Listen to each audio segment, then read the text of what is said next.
今日は乾燥大根の葉っぱを使って、ふりかけを作ります。大根の大元は最近はハリハリ漬けにしてるんですけども、葉っぱももったいないのできれいに洗って干して乾燥してからふりかけに使います。今日は、大根1本分あります。それとちりめんじゃこが 25g、それからいりごま大さじ1杯程度、から鰹節が 2g あります。それといつもちょっと残ったものをすぐ乾燥させるんですけども、乾燥した人参がちょっとあります。2g ぐらいあります。それに減塩醤油を小さじ1杯から2杯程度使うのと、仕上げにごまオイルを使います。それと味付けに昆布だしをちょっと使います。で、油はオリーブオイルを使います。まずフライパンにオリーブオイルを大さじ1杯程度入れます。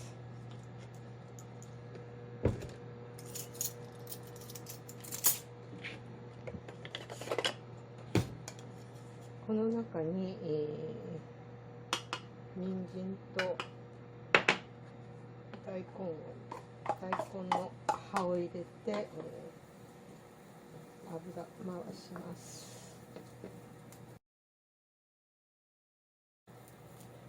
油が全体に回ったら他のものを入れますけども、ちょっと足りない時は少し足します。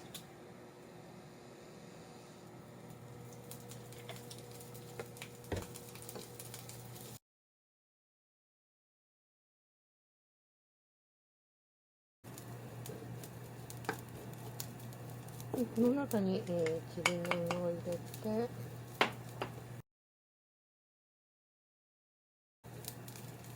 乾燥大根はちょっと水気を飛ばす必要がないので、割と楽にできます。で、この中に、いりごまも入れます。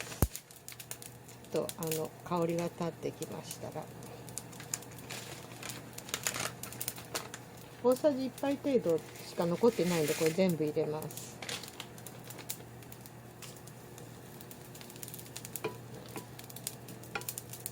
冷蔵庫に残ってるものや家にあるものを使って、簡単にできます。食事のバランスを取るために私はいつも心がけているんですけども、こういうのは割と野菜とかバランスが取れて、重宝してます。で、この中に鰹節も入れてしまいます。鰹節は 2g あります。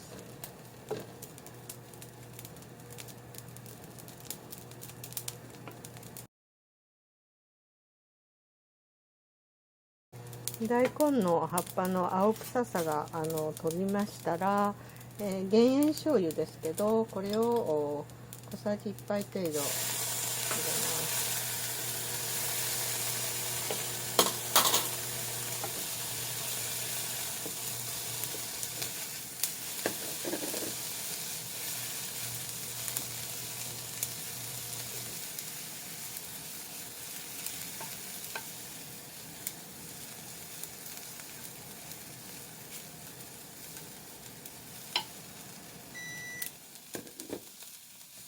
で、この上がりにごま油を香り付けにちょっと足します。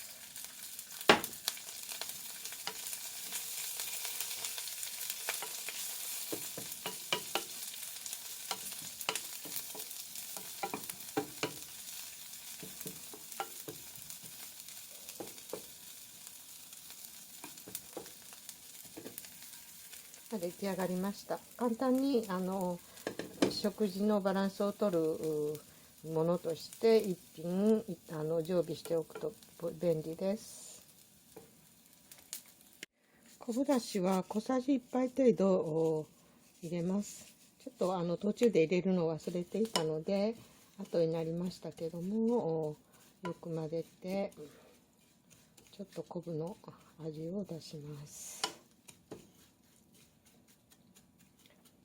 途中で、醤油の前にいつも入れるんですけども、ちょっと今日忘れてしまいました。温かいご飯に混ぜて、おにぎりにしてみました。冷たくなってもとても美味しいです。香ばしいし、とても美味しく出来上がりました。